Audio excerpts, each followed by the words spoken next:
that, so it's about tolerance, and Yeah. that's perfectly linked with our show today, because we are discussing tolerance within the society, because it starts from a micro level and then goes to the macro. It's the other way around. How do we see it? Because for me, this is what I was thinking about even last night.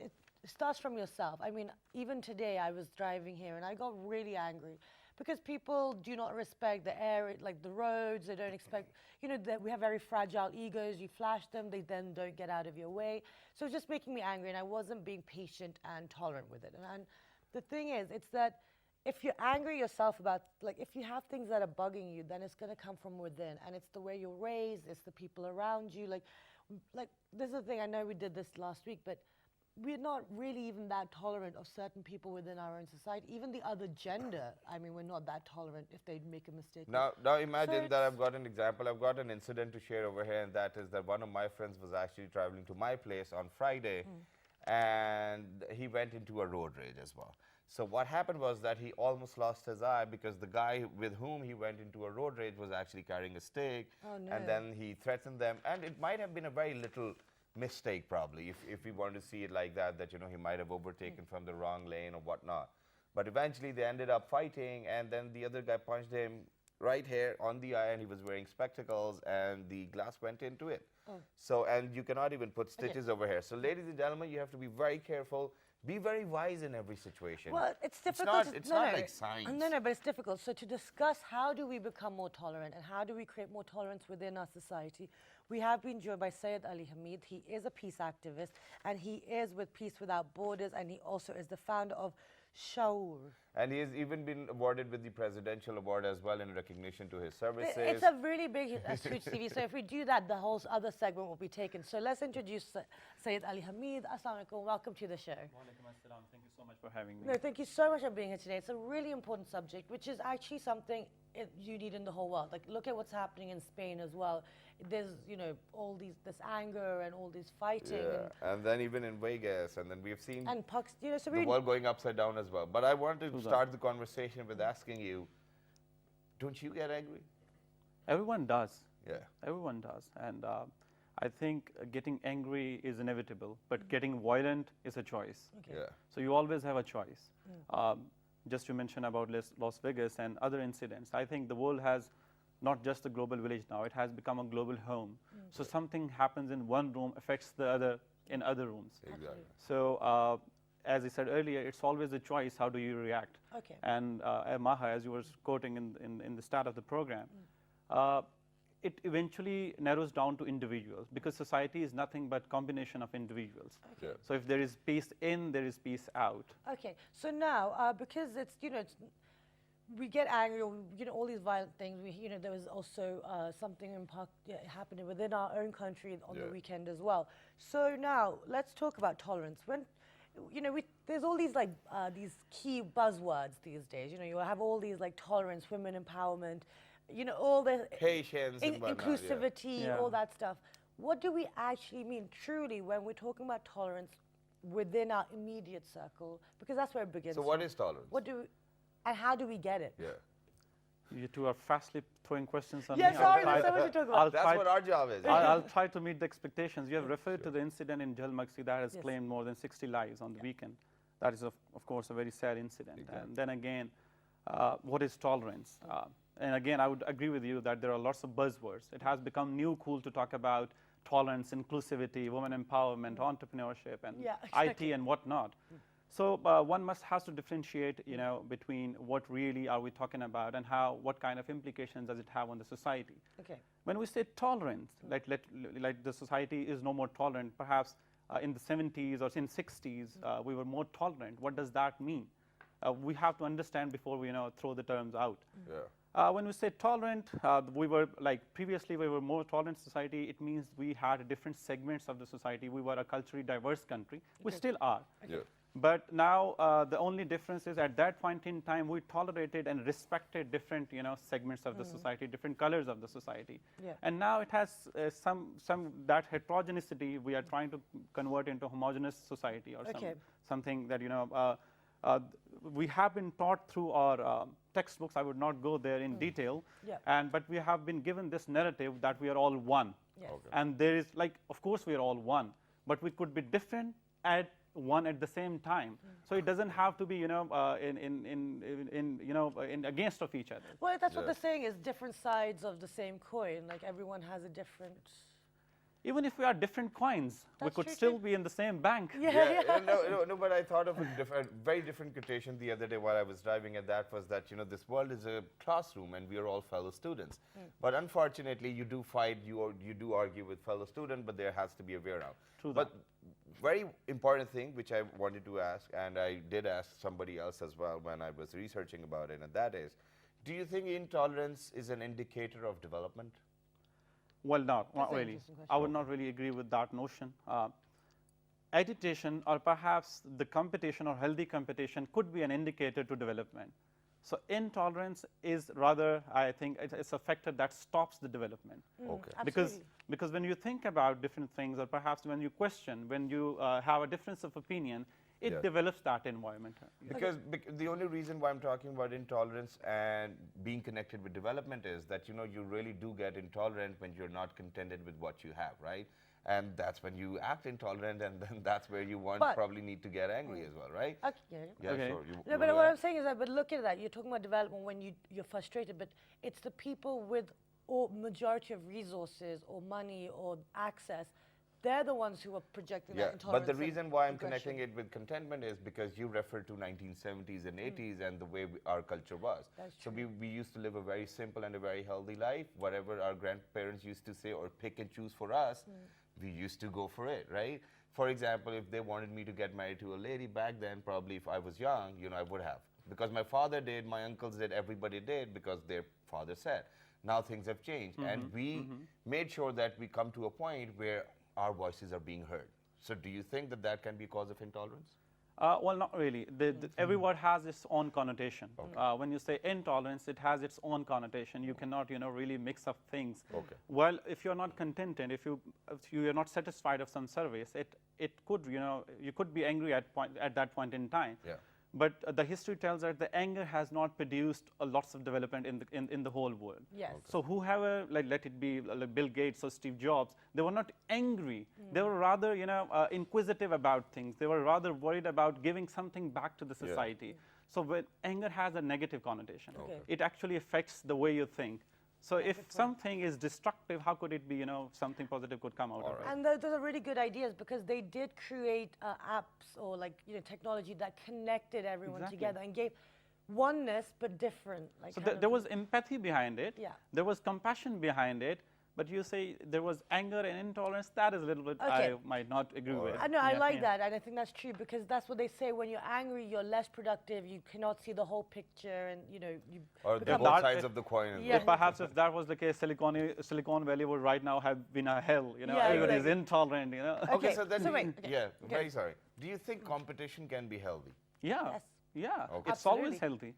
So, It's so always then healthy. why Well, no, why does somebody want to win, and then obviously there's nobody who wants to lose. Okay. Well, okay. If you allow me to answer Yes, please, that. please. For me, I also run a small business. I always believe that thinking about competitor or having competitor is a myth. Okay. Why do I say that?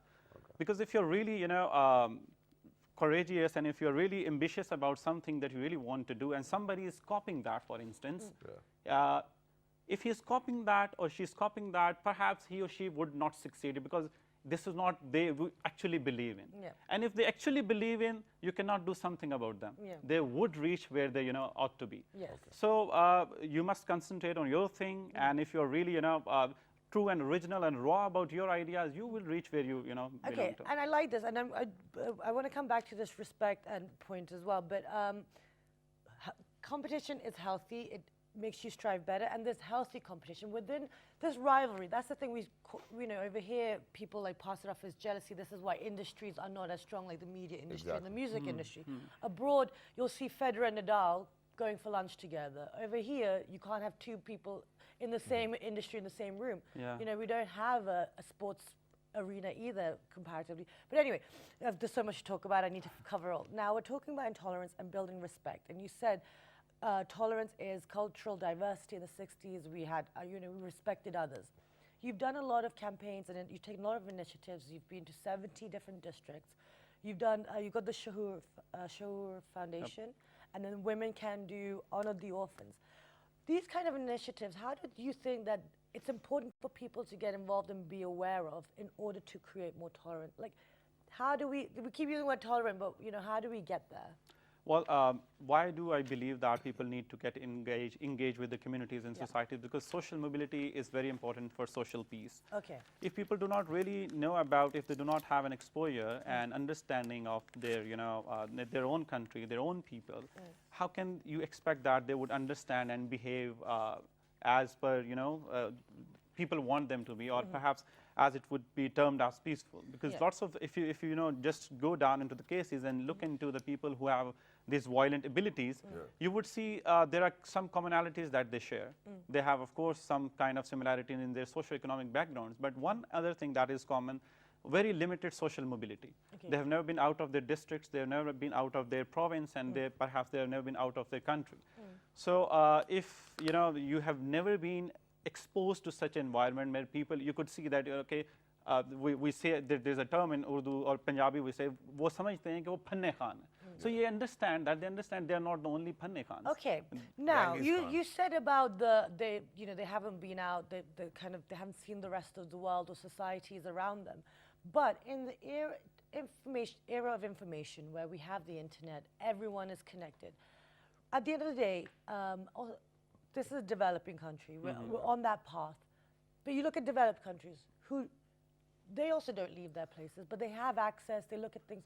They're as intolerant as people here, anyone else. We're all human beings. So how do we get this more? Because these social initiatives are great, but it's still there. That's a good question. You initially quoted the example of Roger Federer and Nadal, that they sit together and have share. lunch, But I think in South Asia or in this part of the world where in the developing countries most of the time, people have a certain, again, commonalities in their behavior and how they respond.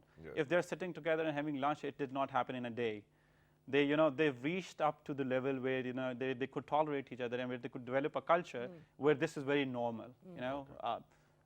I'm glad you haven't yet brought the example of Justin Trudeau or anybody else, that you're sitting with normal people, having food and sharing food and all that, and good moments. I think this will take time in this part of the world. But should it be an excuse that we shouldn't adapt to these values? And I won't agree with, again, that notion. So we could always, give some space, and we could save some time from reinventing the wheel. So we could learn from, again, as much as the information is there, disinformation is there too. So we could always, filter some information out for ourselves and adapt those good values and maybe. And you can only do that if you are aware, ladies and gentlemen, of your surroundings. But other than that, moving on, what I need to know over here is, obviously, I've got two things. Now, first of all, do you think that it's a matter of how we think?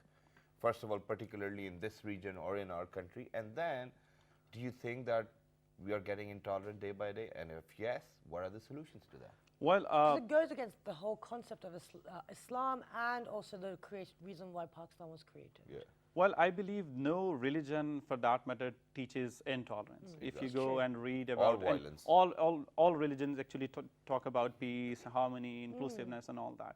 It's the person who actually, practices that religion. So it's the person who is violent or non-violent. No religion is not violent for that matter. So that is rule number one. So if you're a violent person, you are going to have those negative aspirations from any peaceful, most peaceful book of the world, any book. We have heard about how peaceful the monks are, like the Buddhist monks are, but we have seen what has happened in Myanmar. And we have seen, again, it's not just one country or religion for that matter. You see the intolerance all around the world. And human nature. And it's increasing? It's increasing. It's increasing. So what solutions do we have? Well, if we talk about Pakistan and vis-a-vis Pakistan, what can possibly be done is first to understand and embrace that diversity that we were never born in 1947. That to understand we have rich history of 5,000 years or more. So we have this rich traditions with us, and we need to understand what kind of diverse land we belong to. And having that understanding, that we should understand that as I said earlier, that violence is a choice. So when something comes to you, you must understand the social implication before you react to that. Before you post something on social media. But we have never processed that information earlier to saying that or doing that. That's true. That's true. Like, again, it's the dilemma of the developing countries when something, it's the information blast in here. Everything, like, there is lots of freedom, but very less accountability. Okay. So we straight from school, maybe, straight from level 1, we have jumped to level 19, where we have Yeah. these apps and the social media, and we think, we have not just free, Okay. but okay. But we say this, okay, we keep saying, I think also we give ourselves a bit too much of a hard time. And I know I've had a lot of discussions with a few journalists over the weekend as well. Now, you're talking about, we weren't just born in 1947. We have thousands of years history. You have Takht Bahi, you have Rohtas Fort. The list goes on and on. And we're a developing nation. You said we need to learn these things. However, when you look at developed nations too, like I'm sorry to throw names and naming and shaming, but it's true, we have to be realistic because things are expected from us. Exactly. True. In America, developed country, leading country of the world, what are they doing to the Native Americans? What are they doing to their minorities? They're completely negating the fact of their, the slave history, the Confederate flags. So these things that exist even in developed countries. True that. So And the gun incidents, of yeah, course. so that's what yes, irrelevant of that. But I'm saying that intolerance is in humans in the 21st century. We need to break it. So in Pakistan, we're developing, so we can learn from other people. What do we need to take on board to create pure tolerance? And for example, when there's a fresh kid and he's very violent or he gets angry on each and every other thing, you tell him to go play a contact sport. This is a way to counter it. So how do we do this? I mean, Give us because solutions. It's on a macro level. Well, every country, every region, again, they have their own reasons to, be violent. Sometimes they're socioeconomic, sometimes they're cultural, sometimes they're religious, sometimes they are more political and maybe to gain more influence and power. So if we talk about one region, you cannot take one solution from another country and just copy-paste it into some other country. Like something has happened in Northern Ireland, you cannot take the example of Northern Ireland and just imply that on FATA for that matter. So when we talk about Pakistan, as I said earlier, we again, as a nation, we need to first examine and understand there is something wrong going on. Yeah. Because unless and until you admit there is something wrong, you're not going to talk about the solutions. Okay. Yeah. So yeah. Which So- modes? Sorry? Through which mediums do we need to now do this? Well, I think now every media is very connected. Like when we talk about medium, I think wherever we are and whatever we are, we need to reflect that attitude in whatever we do. If you're sitting on, like, again, if on media, maybe you could dedicate certain percentage of your time when you just talk about positive things and peace building, initiatives in Pakistan. Similarly, if I am a development sector practitioner or if I do a job or something, I need to reflect those attributes with my juniors, with my colleagues, so it's not, you cannot operate in isolation. It has to be a societal phenomena. And to have a societal phenomena, the society needs to understand, we all need to play a part. Okay, sorry, Exactly. I know there's another question coming up. We as in Shaur, we are, developing this campaign. We call it Inqilab. Yeah. So you have heard about Inqilab, you heard about Amn. So this is Inqilab when we are talking about different stakeholders of the society, because this is relevant to your question. So we are, trying to take on board like all stakeholders of the society, the politicians, the celebrities, the social leaders, the community service organizations, that everybody needs to do that, the propaganda of peace, that we need peace in this region, we need peace in Pakistan. Because as I said earlier, there is a term that we use, PIPO, that is peace in, peace out. So if there is no peace in, not let alone in the society, but also your inner being, there is no peace out. So that is what we're trying to, inculcate in the society. Wonderful. Thank you very much for Great. being with us. It was lovely to have a like conversation it. with you, and I definitely had a few more things to say. We had a few more questions, but we have run out of time. Yeah. But we'll invite you back soon when you have some time and to discuss this I hope my further. bit of dedicating some time to peace, again, will Sure. No, have it was some- wonderful. Thank you Because so I much. think in times of anger and in times of anguish, we do need a Pied Piper, if anybody has actually heard of a Pied Piper, right? Peace in, peace out. Yeah. So with that, let's go take a break, and then when you come back, we will be highlighting some amazing things happening within Pakistan. Good morning.